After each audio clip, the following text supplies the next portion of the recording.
తెలంగాణ విద్యా కమిషన్ నివేదికపై మాజీ మంత్రి హరీష్ రావు చేసిన వ్యాఖ్యలపై కాంగ్రెస్ ఎమ్మెల్సీ బాల్మూరు వెంకట్ తీవ్రస్థాయిలో విమర్శించారు.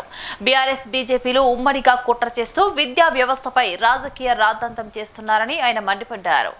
బీఆర్ఎస్ పార్టీకి బీజేపీ బి టీంలా వ్యవహరిస్తుందని హరీష్ రావు చెప్పినట్లుగా బండి సంజయ్ ఆడుతున్నారని ఎద్దేవా చేశారు.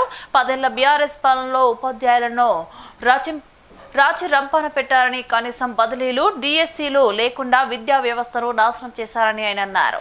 విద్యా కమిషన్ సభ్యులను అర్బన్ నక్సలైట్లు అని సంబోధించడానికి బండి సంజయ్కు సిగ్గుందా అని ప్రశ్నించారు.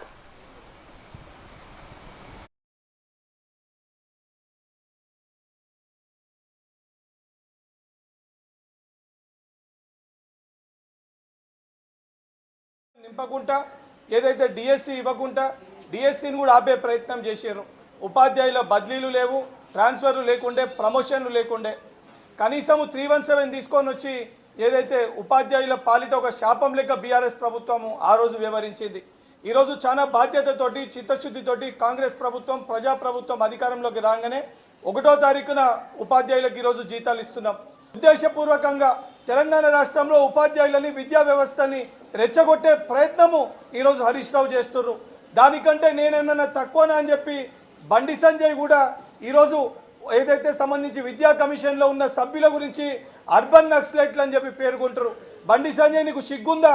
10వ తరగతి కూడా పాస్ కానీ నువ్వు ఈరోజు మేధావులు లెక్క, ఐఏఎస్లు లెక్క చదువుకునే వ్యక్తులు ఎవరైతే విద్యా కమిషన్లో మెంబర్లుగా పనిచేస్తున్నారో వారి గురించి మాట్లాడటం అనేది చాలా సిగ్గుచేటు.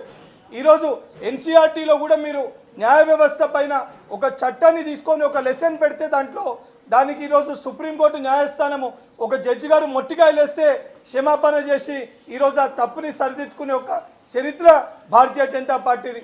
ఇటు BRS party, Bharatiya Janata party ఇద్దరు కూడా సిగ్గుశరం లేకుండా కనీసం విద్యా వ్యవస్థ గురించి కానీ ఉపాధ్యాయుల గురించి కానీ 10 ఏళ్ల అధికారంలో ఉన్నప్పుడు సోయి లేకుండా వివరించిన బీఆర్ఎస్ పార్టీ